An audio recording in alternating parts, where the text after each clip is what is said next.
ঢাকা আন্তর্জাতিক বাণিজ্য মেলায় জুলাই বিপ্লবের চেতনা নিয়ে 3টি চত্বর করা হয়েছে। আন্দোলনে নির্মমতার ইতিহাস এতে ঠাঁই পাওয়ায় খুশি দর্শনার্থীরা। রূপকথা কিংবা কল্পকথা নয়, এই গল্প বাস্তবের। দেশের ইতিহাস নতুন করে লিখতে গিয়ে শত নির্মমতার চিত্রের সাথে পরিচিত হচ্ছে বাবা মায়ের সাথে আসা শিশুরা। স্বাধীনতা দ্বিতীয় দিবসটা অনেক ভালো লেগেছে। আসলে এই গণঅভ্যুত্থানটা ওরা জানে, কিন্তু আরো ভালো করে জানানোর জন্য, ভালো করে পরিচয় করে দেওয়ার জন্য এখানে নিয়ে আসা। বিভিন্ন জুলাই গণঅভ্যুত্থানের ছবি দেখলাম।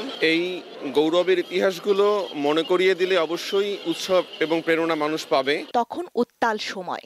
প্রতিদিন গণমাধ্যম জুড়ে জুলাই বিপ্লবে ছাত্র জনতার রাজপথ আঁকড়ে থাকার লড়াই। 5 আগস্ট বিজয় অর্জন। এই ঘটনার 5 মাস পেরোলেও এখনো মানুষকে নাড়া দেয়। প্রতিটা জায়গায় 6, 12, 15 এভাবে প্রতিটা দিনের এখানে ওইভাবে করে তুলে ধরছে। এক সময় 24 সালে আসছি, 23 সালে আসছি, 22 সালে আসছি, প্রথমে তখন আসছি, তখনকার যে অনুভূতি আর আজকের 24 25 যে অনুভূতি, এটা একটা আলাদা অনুভূতি।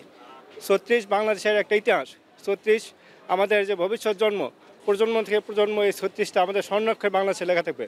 জুলাই বিপ্লবের চেতনাকে সামনে রেখে মেলার আঙিনায় জুলাই চত্বর, 36 জুলাই চত্বর ও তারুণ্যের চত্বর নামে রয়েছে 3টি আলাদা চত্বর। আত্মত্যাগের সেই স্মৃতিগাথা, পরম শ্রদ্ধা ও গৌরবের সাথে মেলায় ঠাঁই পাওয়ায় খুশি দর্শনার্থীরা। আমরা রিয়েলি হ্যাপি যে সবার অবদানগুলোই পুরো বাণিজ্য মেলায় দেখা যাচ্ছে। এইভাবেই আমাদের দেশকে ভালোবেসে স্বৈরাচার মুক্ত করতে চাই।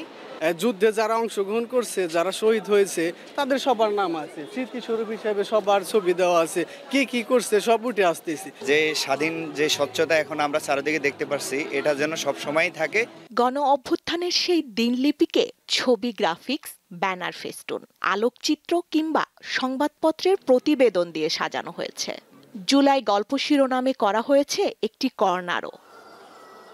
জুলাই আগস্টের আত্মত্যাগের চেতনায় একটি সমৃদ্ধ, সুন্দর ও দুর্নীতিমুক্ত দেশ গড়ে উঠুক, শান্তি ছুঁয়ে যাক সবাইকে, এমন প্রত্যাশা মেলার দর্শনার্থীদের।